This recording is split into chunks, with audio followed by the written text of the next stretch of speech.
Hello, everyone.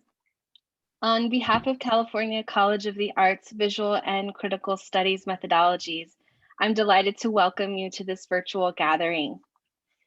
California College of the Arts campuses is located on Huichin and Yelamu, also known as Oakland and San Francisco, on the unceded territories of Cho-Chen-Yu and Ramatash Ohlone peoples, who have continuously lived upon this land since time immemorial. We recognize the historic discrimination and violence inflicted upon Indigenous peoples in California and the Americas, including their forced removal from ancestral lands and the deliberate and systemic destruction of their communities and culture. CCA has a responsibility to oppose all forms of individual and institutionalized racism towards all people, especially toward Indigenous people within the arts, in which discrimination has occurred through the omission and silencing of Indigenous voices. CCA honors Indigenous peoples past, present, and future here and around the world, and wishes to pay respect to local elders. This event is funded by the endowment gift to support the Deborah and Kenneth Novak Creative Citizens Series at CCA, an annual series of public programs focused on creative activism. Today's event, Building Post-Pandemic Art Worlds Grounded in Solidarity and Care, brings together two art-based organizers, Gia Yigu and Nati Linares, to discuss the formation of new global art worlds grounded in commitments to mutual aid, solidarity economies, and an ethics of care. These conversations are organized and facilitated by BCS Methodologies 1 and 2 classes with faculty support from Vanessa Chang. As a class, we have focused our attention on methods of reconstruction this semester. This event's interest in mutual aid is inspired by unavoidable change and community involvement that stemmed in this pandemic year. The experimental presentations and conversations hosted in the VCS Forum this year and beyond engines, promotes, and enhances the quality of mutual aid and local community revitalization. In a year with 1,000 crises, we have fallen back on one solution, each other. Thinking through the COVID-19 health crisis, as well as the civil unrest and insurrection, we hope to find possible solutions through redevelopment projects grounded in theories of reorganization. As the world returns to pre-pandemic ways of gathering and living, artists whose livelihoods have always been precarious are left with several questions about this year of simultaneous transformation and uncertain stability. What systems make art possible? Keeping in mind traditional notions of mutual aid, which is the practice of local organization and community resource responsibility, we ask how artists can support each other outside the marketplace gallery systems. How do we define resources in our fields and make material changes beyond challenges to institutions? And how can we not only imagine, but materialize a global art world of mutual support and ethics? A little about the organization of this event. First, my colleagues Madeline Carter and Kristen Warwick will introduce our speakers, who will each briefly share more about their work. Then my colleague Liz Hafey will facilitate a conversation between them. After a short break, we'll split into breakout rooms for a facilitated discussion before we reconvene for the Q&A. Please join us in welcoming Gia Yigu and Nati Linares. Take it away, Madeline.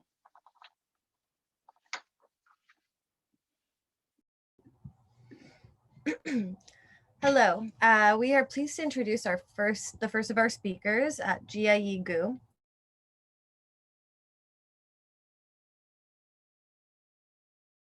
Topics such as minor institutional spaces, the ethics of care, and media-based practices in architecture. She is currently director and curator of MAK Center for Art and Architecture. From 2015 to 2020, she served as director of Materials and Applications, a Los Angeles-based project space for experimental architecture. In 2016, she co-founded the architecture research and design studio Spinagu with Maxi Spina.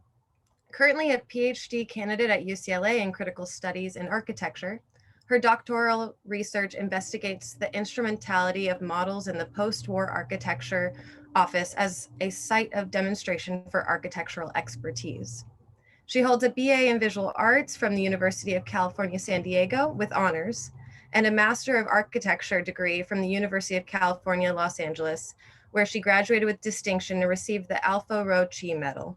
Currently, Gu is an educator at California College of the Arts in history and theory as a visiting artist, teaching the undergraduate and graduate seminar, Practicing Care, Ethics, Labor, and Representation, which is a survey of contemporary conversations on the ethics of care in art, architecture, culture, and environments.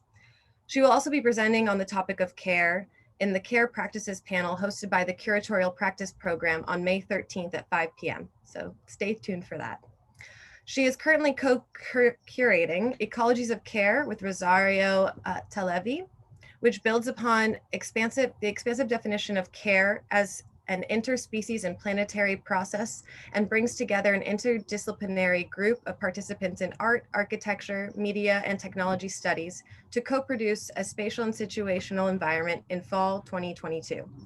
Please join us in welcoming Gia Yigu. Thank you so much. I will try to make this a quick presentation. I know we don't have so much time. And apologies, my bio was so academic.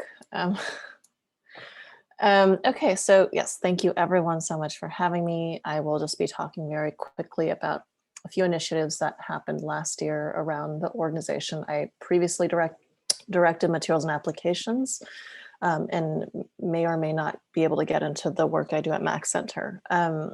But a lot of my work is often, you know, when you're in these positions where you're directing and curating a small organization, the role of the director and the role of the curators often kind of collapse into one another. It's really difficult for me to think about curating and not think about the institutional frameworks in which the curatorial act might be happening. So what has always happened through some projects has been to work on a curatorial project, but also think about the ways that inflects back into the institution's structures. So this quick talk is really going to just think about a specific thing called minor spaces of institutions, which for me are often the administrative and bureaucratic spaces that don't get a lot of visibility, but often are very determining or over-determining of relationships set up between audience, artist, architect, and institution. These are the two institutions I am most involved in. On the left was the materials and applications, the one I just left in December. And on the right is Max Center, which is the space I am now directing. And they're really different. I mean, I think M&A is about 10 times smaller than Max Center. It was a flexible, scrappy artist run, like similar to an artist run space, but specifically for an architectural community in Los Angeles. And it was almost a fictional institution, in that there were many ways in which we could invent structures for us to work rather than have the structures be superimposed. And the work I do now at Max Center is often highly, I call it top-down or top-heavy organization, because there's many different kinds of boards and advisories and individuals and stakeholders involved that have a very explicit stake in the institution itself. So one of the things I did in both organizations, and we're still doing at Max Center, is to try to make some of these invisible labors of our work more visible. So institutions generally are really good at neutralizing labor and neutralizing people involved in them. So we've been trying to think about how to clarify our labor institutionally. Most of the work you do, if you've ever worked in an institution, a lot of that work is just bureaucratic and administrative and often considered to be non-conceptual. And one of the motivations for how I work through institutions is to think about these parameters and procedures in an organization to be very conceptual. So anything from the ways you might draft an artist agreement to whether you are inserting a label into a kind of site-specific work, an exhibition label, and how, where people stand. All of these become very important to me in the work that I do. I won't be able to get too much into this, but I really enjoyed this particular process, which is basically gathering the team on a mural wall and having each member of the team work in groups to articulate a specific component of our institutional work.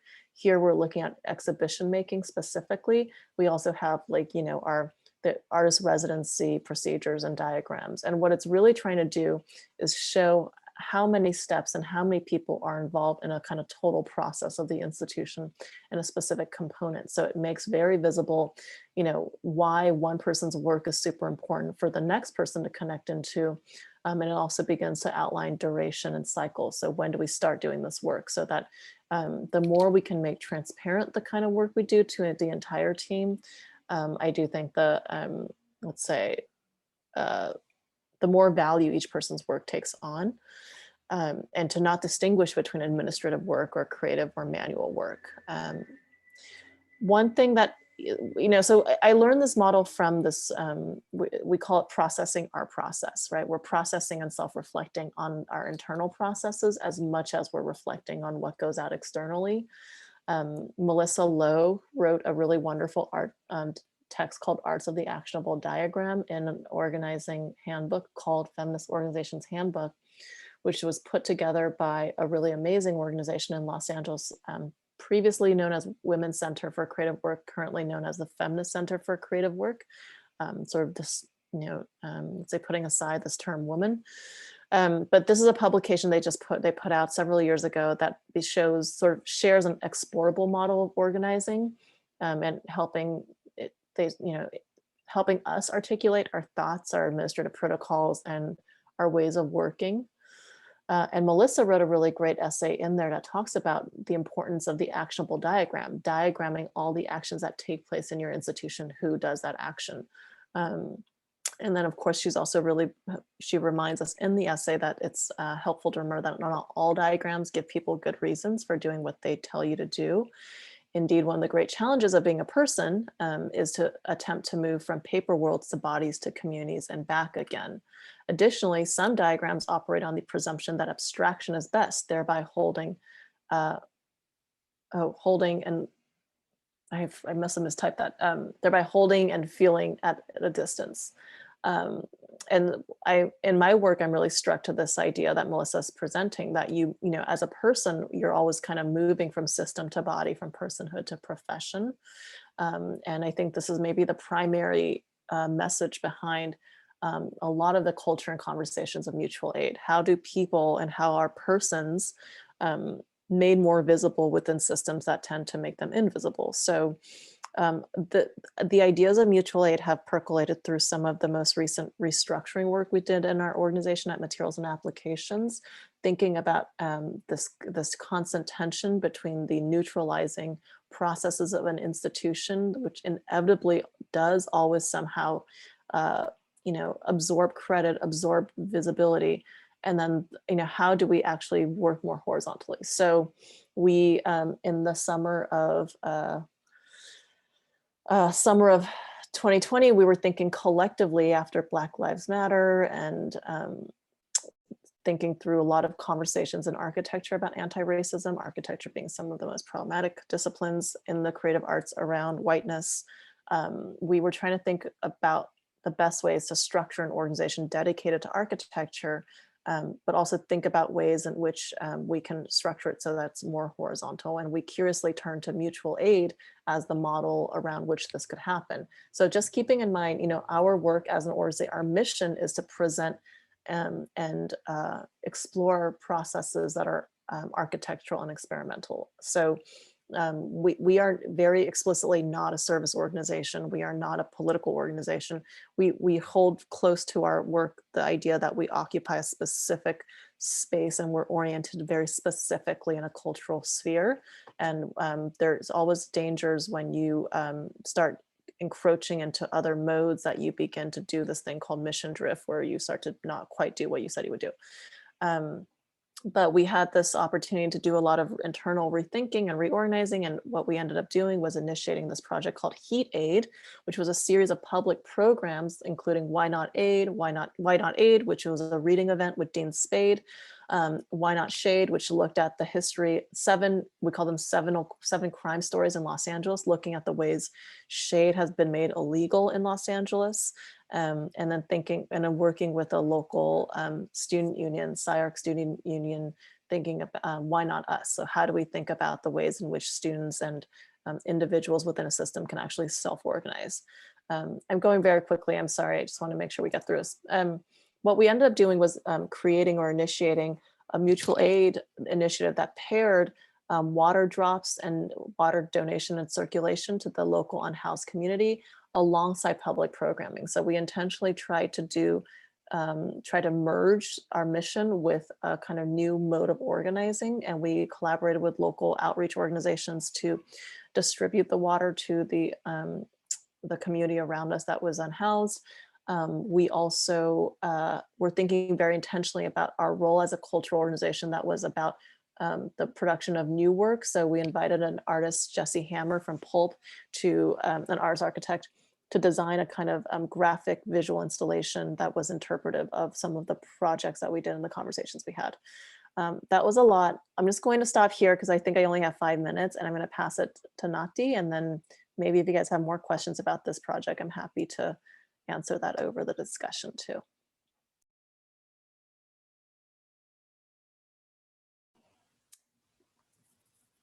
Thank you for that rich presentation, Gia, in such a succinct amount of time too. So I'm looking forward to discussing that further with folks. But for now, it is my pleasure to welcome Nati Linares, who is joining from unceded Nonotuck land, also known as Western Massachusetts. Born to Cuban and Colombian immigrant parents, she grew up, as she writes, on the island of Shaolin, aka Staten Island, New York City. She is also a mother and describes her role in doing so as raising a son who can resist the patriarchy to become a full human being and embrace life's contradictions. Words we can all live by. She comes to the solidarity economy movement after a decade of witnessing inequities in music and media industries. As an artist advocate, publicist, social entrepreneur, Linares tells the stories of people resisting capitalism and building new systems. Her extensive resume includes working as an artist manager in the music industry, handling artist relations for New York City's summer stage, and leading publicity efforts for emergent festivals. In 2010, she founded Con Raison, a creator development agency that supports artists from throughout the Latin, Asian, and African diasporas. She is also the founder of Isla, an arts collective based in Staten Island, which organizes an annual community arts festival, La Isla Bonita. So most recently, Linares worked alongside the artist Caroline Willard to produce a report, Solidarity, Not Charity, Grant Making in the Solidarity Economy, which can be found at art.coop. This report outlines the ways in which arts and culture grant makers can engage in systems change work by following the lead of Black, Indigenous, people of color, disabled, queer, trans, and working class creatives who are innovating models for self-determination and community wealth. Please join us in welcoming Nati Linares. Thank you, Kristen. I love how you remixed my different bios. That was very impressive. Thank you all for being here, and Professor for the invite, and Gia. I feel like there's so much for us to talk about after your presentation. I'm really excited to dig in. Sharing my screen. I'm not going to do presenter mode, but yeah, I wanted to share these photos because this was me, maybe not that much older than some of you, when I worked in the music business and had real romantic dreams about representation. And if we got enough Black and brown artists at Coachella, which you can see me at over here, or in NPR or in the New York Times, that would be power. And throughout my 20s, I, slowly that got chipped away. Being in these rooms, I worked with artists that were signed to major labels. I was working with major booking agents. And, throughout my 20s, realized that representation is not power, and was very blessed to partner up with my love, Francisco, who happened to be an economist, a radical economist, and helped me understand money, power, capitalism, and why our collective imaginations and artists were so exploited, and yet we didn't have the language to talk about it, or the pathways to actually build power. And so it was nice to reflect on these photos. This is me kind of, in the backstage land of the live touring world. And so, I'm gonna go next. I am on the land of the Nipmuc peoples. There is an incredible cultural center out here called the Okatu Cultural Center that is part of a land back initiative of a theater out here in Western Mass called the Double Edge Theater, which is a wonderful example of how a cultural institution is actively practicing land back, and I'll share a link to that. And I just want to acknowledge that what I'm about to present is really a collection of knowledges and histories and ancestries, and we're really, Caroline and I acknowledge that we were on the shoulders of so many others who use solidarity economies and cooperative economics in the struggle for liberation. And hopefully you will look into some of these names if you're not familiar: Ella Baker, Claudia Jones, James Baldwin, Shirley Sherrod, Victor Hara, Paul Robeson, Dr. Jessica Gordon Nemhard, who wrote an incredible history of African-American cooperative thought. These are all names that we bring with us as we continue this on for our children, your generation, your children. And so Solidarity Economy is a global movement to build a just and sustainable economy where we prioritize people and the planet over endless profit and growth. So I went from this journey of working in the music business to my partner Francisco speaking at this conference called Common Bound, put on by this organization called the New Economy Coalition. I'm like, what is this? I was familiar with the Zapatista movement. I was familiar with cooperatives. I was familiar with, Global South movements, factory takeovers in Argentina, but I didn't know that there was a larger tent and ecosystem called the Solidarity Economy. And so I started working at the New Economy Coalition 4 years ago, kind of left my arts world and kind of was thrown into this whole other nonprofit beast where I learned so much about what was going on the ground in the US around the movement for worker cooperatives, for community land trusts, for participatory budgeting, for this whole big vision of post-capitalist movement building, which is the most underdeveloped in the United States. It's much more developed in other parts of the world. And I encountered Caroline Willard's work, who was originally invited today and could not make it. On the left here, you see Caroline's work. Let me just make sure that you all can hear me. Yes? Okay, cool. Great. So, I'm in this nonprofit beast, as I had worked touring with artists. Nonprofit world was very foreign to me. It was very intimidating. You had academics, you had hardcore organizers, and I'm like, where are the artists? And my partner really encouraged me. He's like, this world needs more folks that have worked with artists, that have been in that world, have kind of been in the belly of the beast.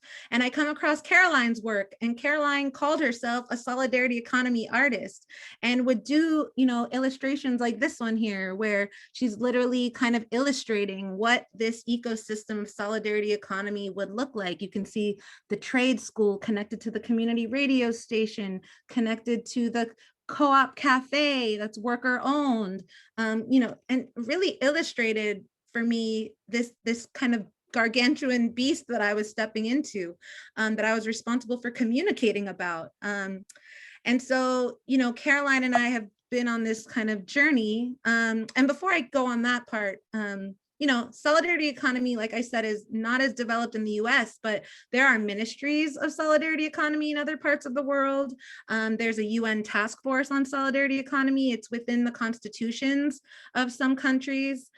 So we're really behind in a lot of ways, and it's a framework articulating a post-capitalist world. And there's so much more. I hope that out of this discussion, you will just Google it up, and I'm always here to send you resources. And I'm just thrilled that more artists and art students want to learn about this framework, because we're at the beginning of the beginning, I think, of really getting artists and culture bearers spreading the message and changing the story about the economy.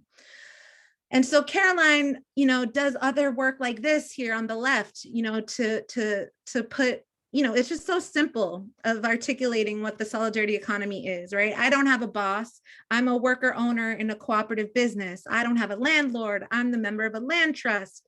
I don't pay for school. I participate in self-organized schools. I don't hoard my stuff. I take part in tool shares, barter clubs, clothing swaps. It just simplified and synthesized really, something that is sometimes made very complex, but really is very simple, which is that we need to start going back to the future. And really solidarity economy, yes, it has a lot of its frameworks and values and economics, but really it's just about how do we reclaim indigenous traditions for the 21st century.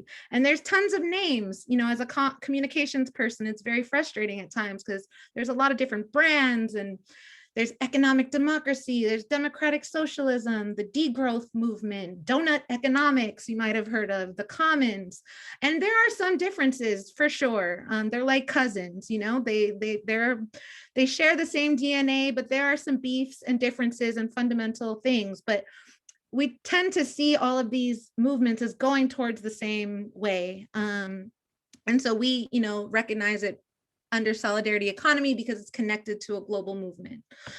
So really it's about who owns it and who controls it. So community ownership and democratic governance. So you can call it whatever you want, but if it doesn't have that core, core value at its center, it's, it could be co-opted. So mutual aid networks, housing and worker co-ops. What I want you to take away is it's not enough to just be a mutual aid network or a worker co-op or to do a participatory budgeting process. Any of these efforts can not be, at its core liberatory. We always have to kind of make sure that we're asking who owns it and who's controlling it.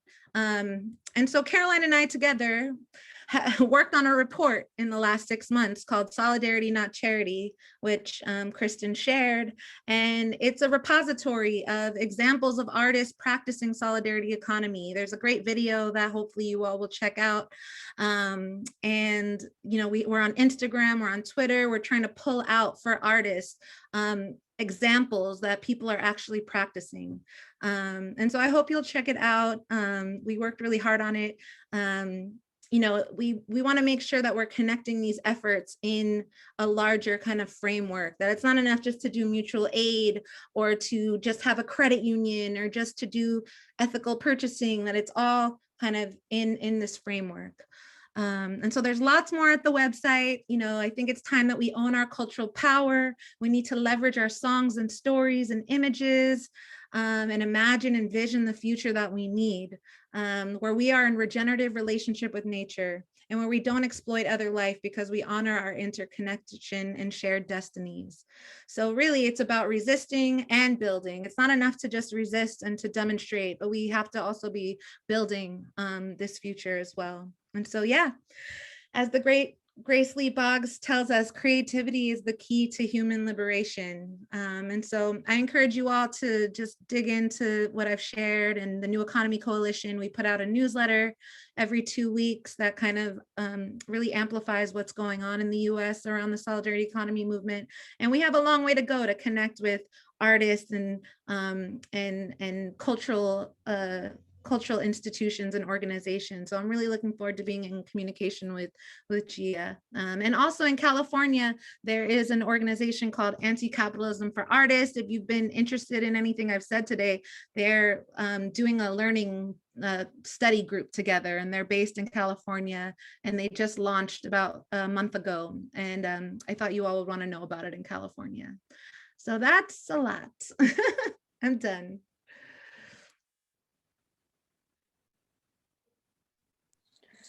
Nati, what was the name of the group in California again? They're called Anti-Capitalism for Artists. They're a group of DSA folks who are Hollywood writers, and they work in entertainment, and they're really pushing the notion of artist as worker. I mean, we've just been connecting with so many incredible groups from this report. So we learned about them a month ago, and they had a talk with Boots Riley. They did a session. I learned about them because they did a session on worker co-ops and what that has to do with artists. So immediately my ears were like, and it was a beautiful effort. And this is, I think, a great lesson for you all, is like, it was this small study group that started with 8 people. And then, that the young man, the organizer, who's an actor, Chris Myers, he just was like, I'm just going to do a curriculum for my friends. And then that turned into, they wanted to do it again. So they had maybe 30 people. And then they asked to do it again, and they did this launch, and now they have 2,000 people in the last 8 months. So this is, whatever you might be starting might be small, but if you keep at it, it grows. And I'll definitely share those links after. And then art.coop is the link to the report, where we're really chronicling solidarity economy in the arts, which are 2 separate things. So Anti-Capitalism for Artists is more the learning study group, and art.coop is more the report that Caroline and I worked on. Thank you, Nati. Thank you, Gia. Those are great resources. Wow, thank you so much. That's actually a great leeway into one of my first questions for both of you guys, especially because you come from different backgrounds of approaching the value of art in different ways. And I was really curious what your opinions or approaches would be towards decolonialization of art institutions. I know CCA is currently doing this right now, but I'm curious of what your opinions are about that, your experiences, and how you each approach that within coming from an extreme institutional background and community backgrounds coming together and trying to build a bridge in between those approaches.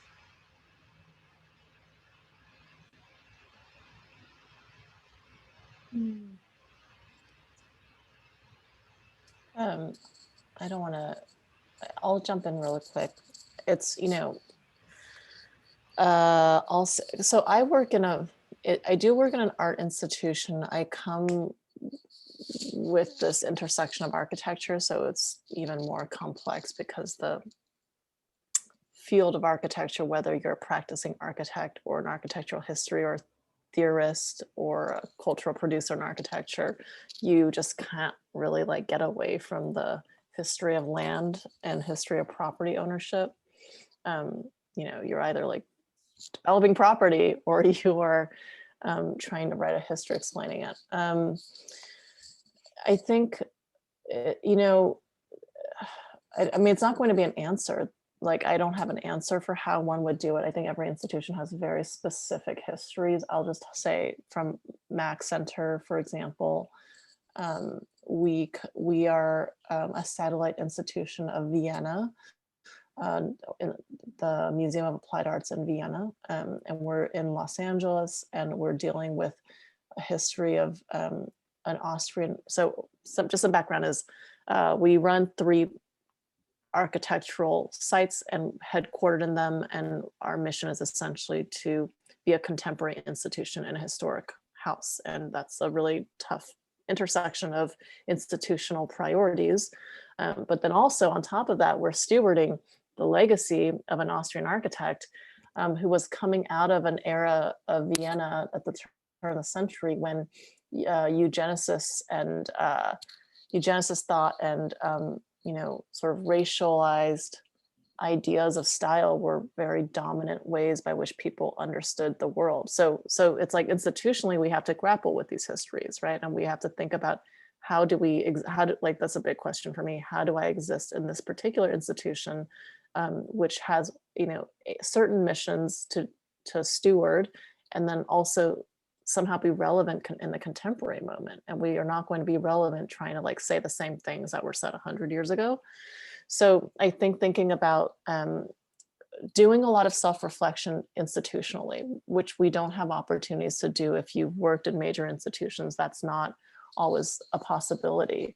So I really like to build into all the different places I've been working opportunities for the team to spend moments reflecting and dialoguing about the institutional work we do. And in those moments of self-reflection, think about the ways that we do or don't participate in harmful systems. And then what are ways that we can actually model an alternative to these systems, or think about maybe like redistributing resources would be one model, right? Or think about openly addressing and acknowledging our histories, which we often don't surface very much. Yeah, I agree that it's hard to have an answer, and at the same time, when we talk about solidarity economy, like land is a big part of that. And within the membership, we have Indigenous-led like community development institutions, for example, that are doing solidarity economy redistribution within their communities. Obviously, we're teaching ourselves a lot about land back. Some of our interviewees for the report were part of the NDN collective. And we got to just talk about how, because NDN collective, which if you're not familiar, you should really check them out. They're an Indigenous-led fund, democratic fund. But they talk about how some of the earliest folks that were applying for funds from them were artists and culture bearers. Like it makes total sense to them that we would be having this discussion around solidarity economy and arts, because even within their fund, the folks that were requesting funds were the artisans. And so I thought that was just, it was like, yeah, that makes total sense. And in a longer presentation that I do, we talk about how, because the whole goal of the report is that artists and culture bearers have been central in transforming the economy. And one example of that is the oldest Native cooperative is a artisan co-op. And again, it's not like, I think we overcomplicate it in some ways sometimes without actually seeing what's right in front of us. It's like, yes, of course, these Cherokee basket artisans would be coming together and sharing their resources and sharing space and forming this co-op. So I think just we have to keep that central and as part of, when we talk about solidarity economy. And that's why I talked about just refashioning Indigenous practices for the 21st century, because really it is about that. And, I didn't mention that NEC, we're going through our own process of becoming a worker, self-directed nonprofit, where we are not hierarchical. We've totally refashioned kind of this traditional nonprofit hierarchy. And there's a whole realm of organizations that I want to talk with you about, Gia. It's called the Nonprofit Democracy Network. That is, how can these nonprofits and these foundations really share power, really not only with their workers and then with their, with their communities. So I think it's a large, huge discussion and awakening that's happening, and we have to keep it central. And I'll share a piece about land back in action, because I think sometimes people are challenging land back. I've seen there's been a lot of dialogue, right? What does it really mean? And there are land back cases in practice right now. Even what I mentioned at the beginning of my presentation, there's a theater company near where I live that has been developing a relationship with the Indigenous people of Western Massachusetts.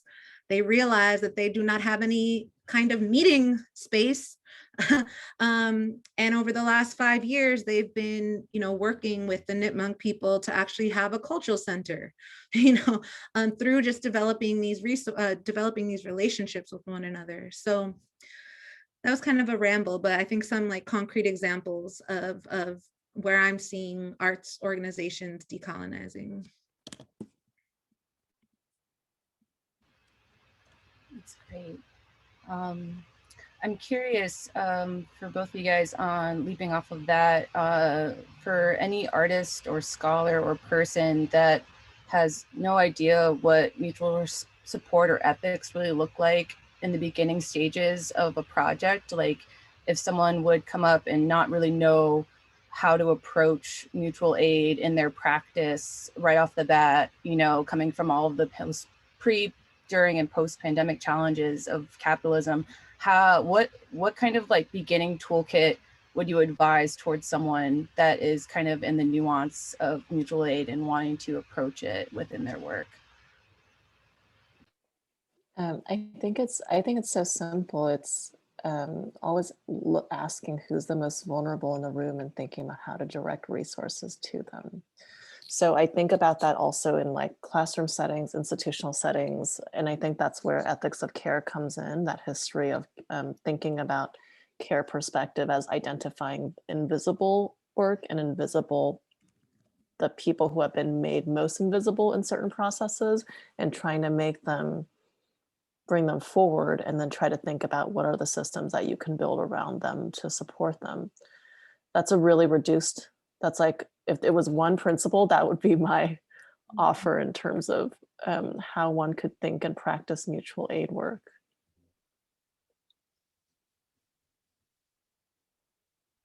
Yeah, Nati. I mean, I'm coming from the, you know, I think each context is really different. And so there's an ancestor now, Elandria Williams, who worked out of the Highlander Center, who during all the uprisings did a monologue from their hospital bed, actually, really pleading with folks, like it's not enough to give, because at the time there was a lot of people calling to donate to bail funds.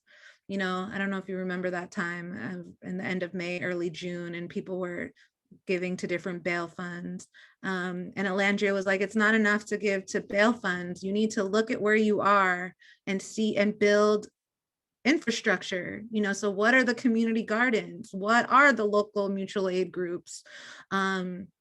You know, you need to build real infrastructure, not just kind of funneling money into the problem. So that always kind of sat with me, and something we've been reflecting on a lot this last year. So NEC just launched a Black Solidarity Economy Fund.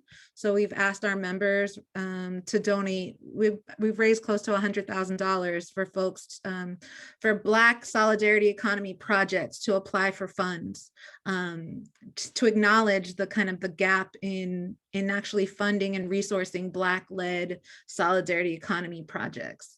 And so, you know, I think I just think of Elandria of just starting where you are and looking what is in your area, what is in your 5, 10, 20 block region. Like in Los Angeles, for example, there's the LA Co-op Lab. I don't know how many of you are connected with them, for example. So yeah, I just tend to think about like hyper local, what is in your area and what is needed.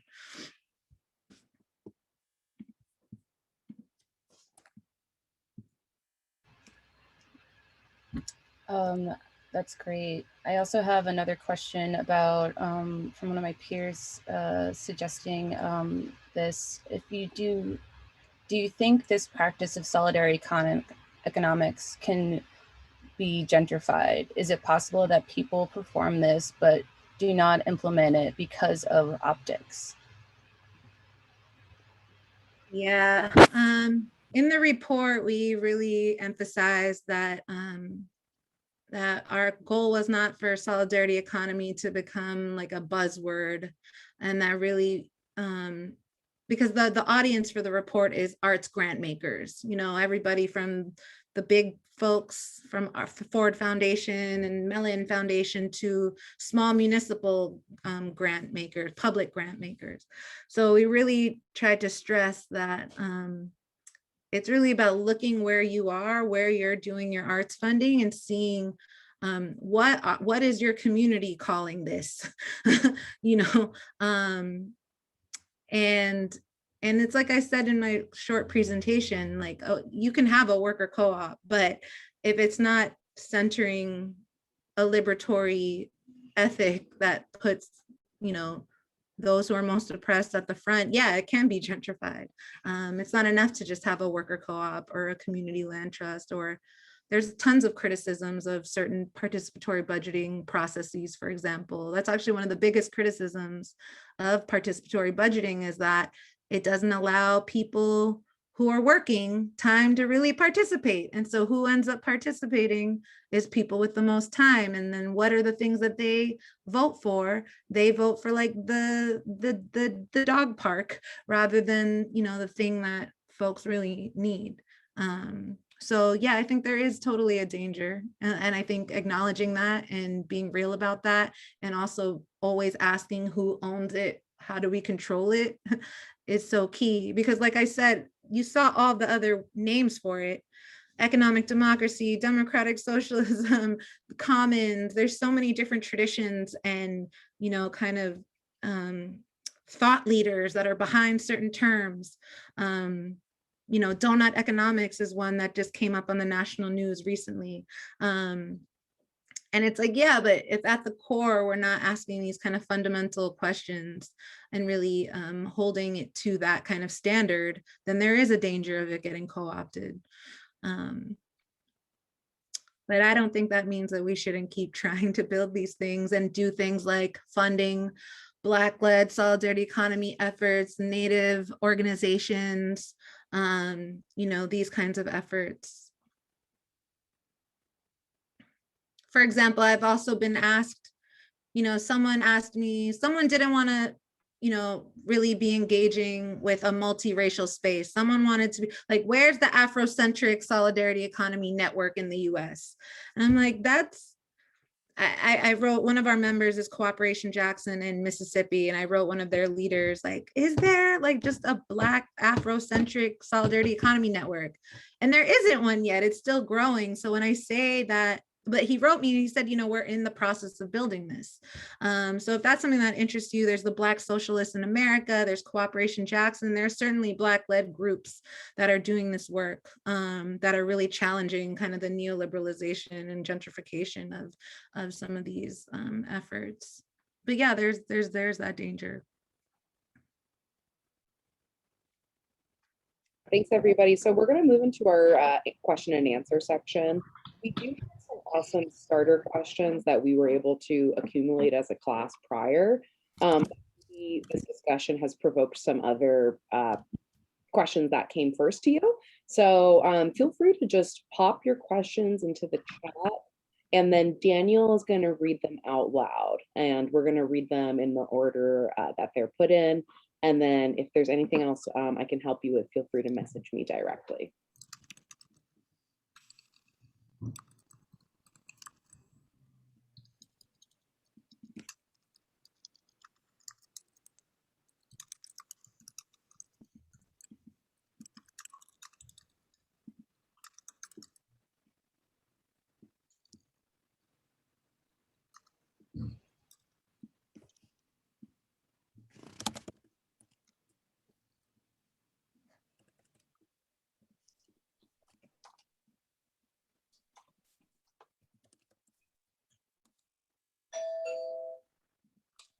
Rebecca asks, can an ethics of care or mutual network exist in an academic setting?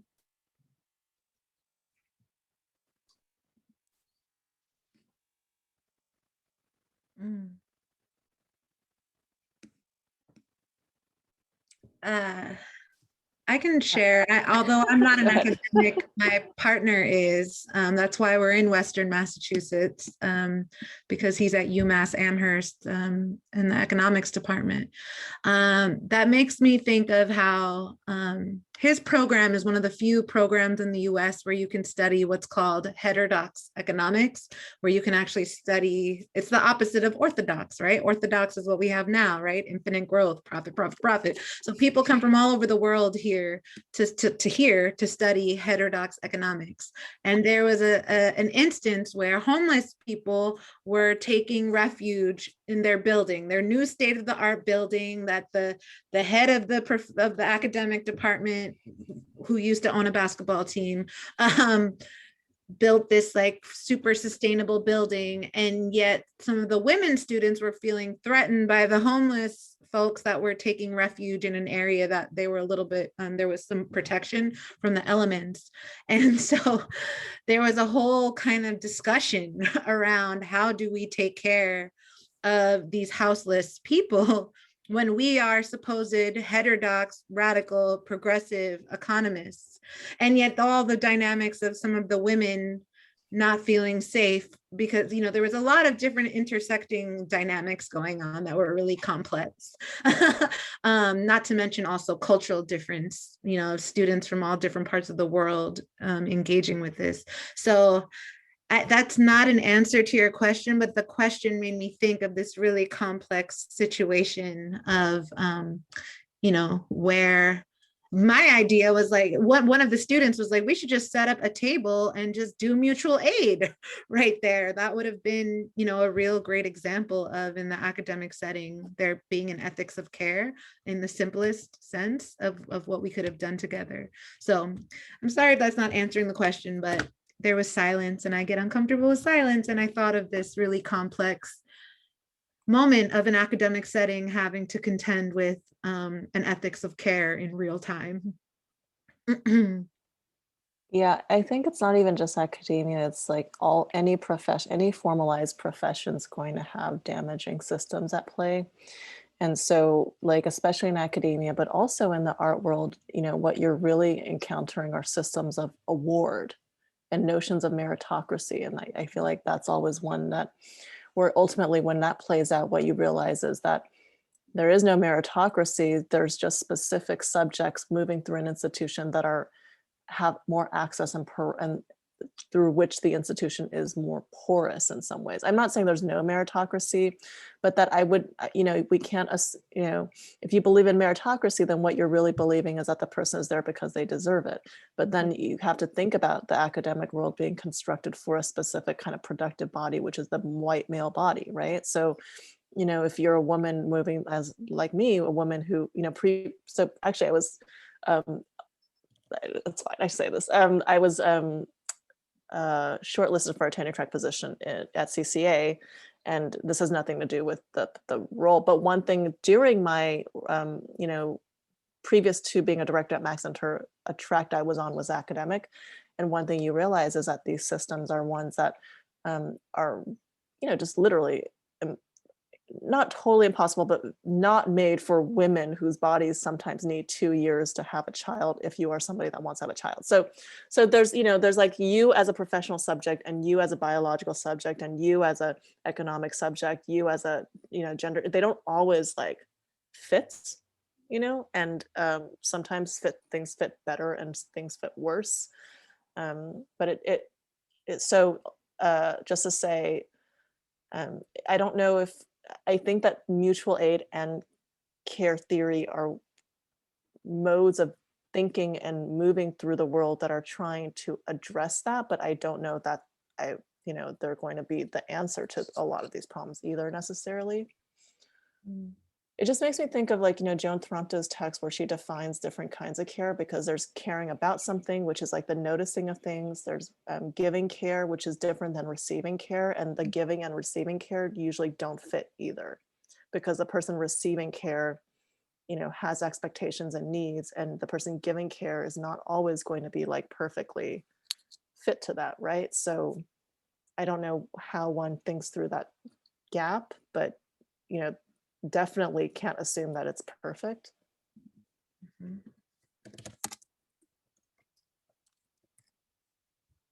Thank you. Catherine asks, because there are so many more opportunities for discussion, there also arises more opportunity for disagreement and conflict. Thinking back to Gia's thinking about consent versus consensus, how have you approached conflict in a group in the past? What have you learned from this situation?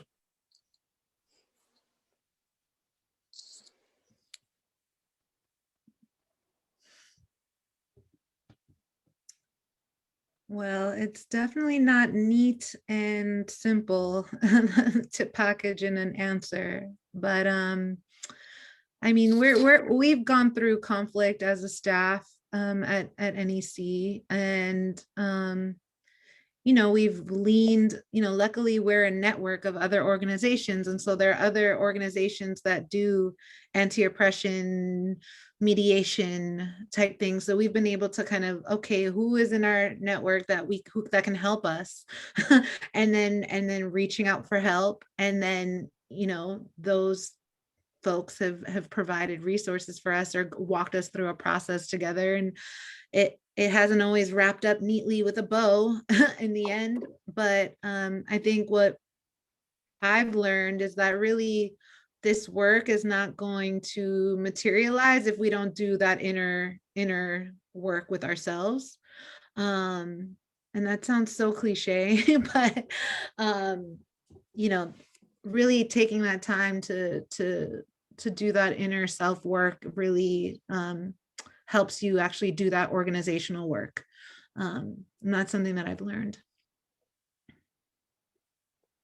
Yeah, no, I completely agree. I think I feel like that when we did the year of restructuring and, you know, listening sessions and town halls and everything, I'm somebody who's like just raised to be non-confrontational. I will like walk my way in circles around actively saying something that might be taken to be so also, by the way, I think everyone has different ways of moving through the world. So some people are confrontational and that's fine, and that's the way that they want to address a problem, and some people are like circumscribed or find ways of subverting secretly. I feel like my subversion methods were like developed out of like assimilation pressures coming into, you know, like I grew up Chinese American in the United States.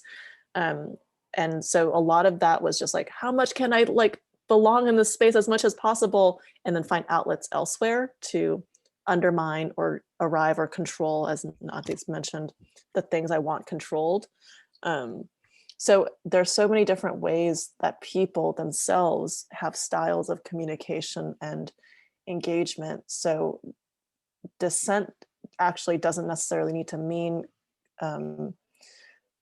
dislike or confrontation. I mean, it just, you know, I've had to learn to, I basically have been trying to be like clear as kind. That's my new mantra. Mm-hmm. Clear as kind. And it's really hard because, you know, it's sometimes you don't know how to say things kindly, or another term I like is like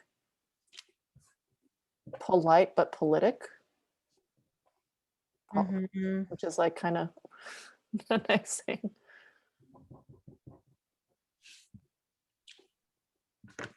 Megan had a comment that I won't repeat, but it's archived in the chat for those who want to read it. I'll move on to Sam's comment, who asks, what are some methods you're both currently implementing to organize/build infrastructure during the last year of isolation?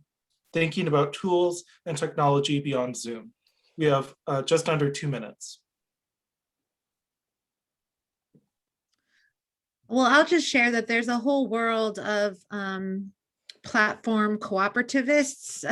It's a whole world of folks that are engaging with like open source technologies.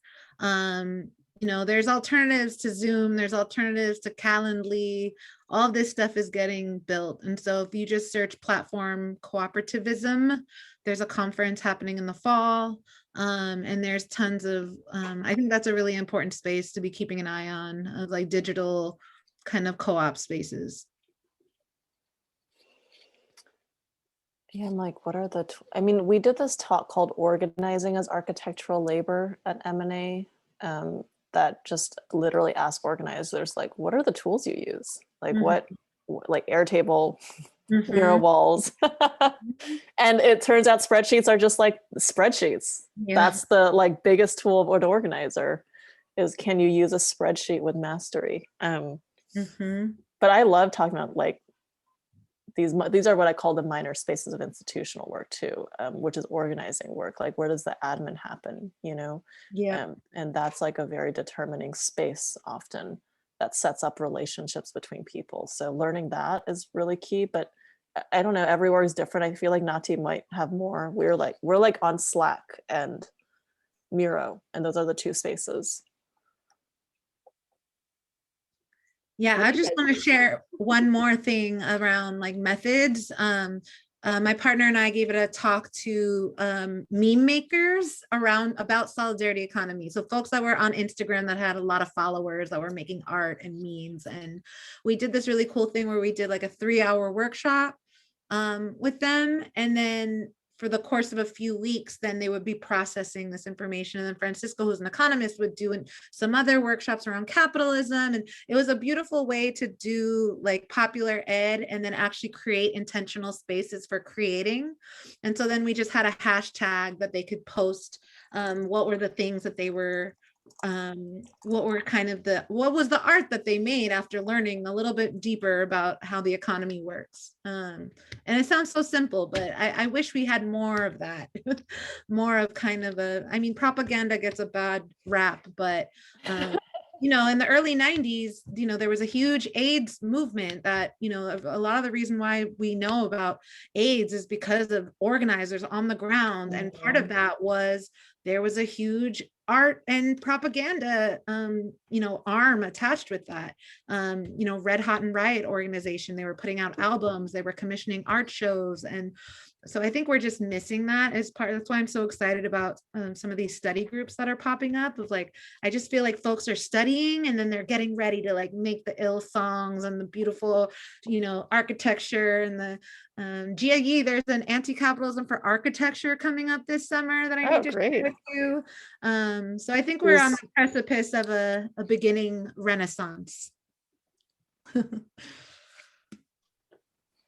Who's running the anti-capitalism and architecture group? I'll send it to you. Caroline forwarded it my way because we're like, it's popping up everywhere. Every sector, you know, there's the MoMA Divest, the Museum of Modern Art Divest stuff is happening. And I loved it. I was on a call with them and they were like, yeah, we can't just throw tear bombs in the lobby. Like we actually need to figure out how we're going to think about the museum and how people will control it. And it's like, yes. So the discourse, I think, is advancing beyond just resisting and demonstrating, really building and what that means. And it's hard, it's a struggle. Yeah, I think in architecture, a lot of people are talking about how can architects begin to actually build systems that are rethinking the financing of housing, because the biggest problem even, you know, is just that, like, who has the money to build housing? Apparently no one but the people who are making the worst decisions. So rethinking like equity streams, but also equitable development, like what that looks like. And, you know, there's a ton, right? Land trust is one, but then also just thinking about literally the capital you would need to put into a building to make that building a sustainable building for 100 years. I was saying in another chat room that like we basically develop buildings for the mortgage cycle of 25 years. And that's an extremely unsustainable way of building our environment when we're putting materials and resources that are only going to last 25 years. We don't build long-term anymore. You know, we don't build, I think, people used to build in order for a building to last 100 years, it took 100 years to build a building. So you wanted it to last 500 years. And now it takes us like 6 weeks to build a building. And we just want it to last as long as the mortgage cycle, because then you're going to get a mortgage again. So there's like a financial structuring of our built environment that we don't get an education in architecture either, that I think I'm in a similar self-learning group where it's like, how do we rethink financial models, you know, and like, how do we rebuild those models to exist so financing can operate differently? So much there. I know, it's I have to end. We are approaching the end of our seminar here, but there were, I think, a question or two we weren't able to get to, but hopefully we can all keep in contact. And I believe we do have your contact information, but if there's a way for us to keep in touch with you, like, feel free to leave that in the chat. But it's truly been a pleasure. And Daniel, any closing thoughts from you at all? Thank you to the speakers for these rich and thoughtful responses. Thank you for such a well-organized event. Yeah. And so collective. Great job. Well, it was a pleasure having both of you. Thank you so much for a really fruitful conversation. I feel like This is definitely a discussion that will take many years for us to see a lot of the effects, but for us to have this discussion starting now. So it's really exciting to be able to come together and talk about these things. Thanks again for everybody's time. Thanks for the invitation, and thank you all. Bye. Thank you all. Thank you Bye-bye. all. Thank you. Thank you.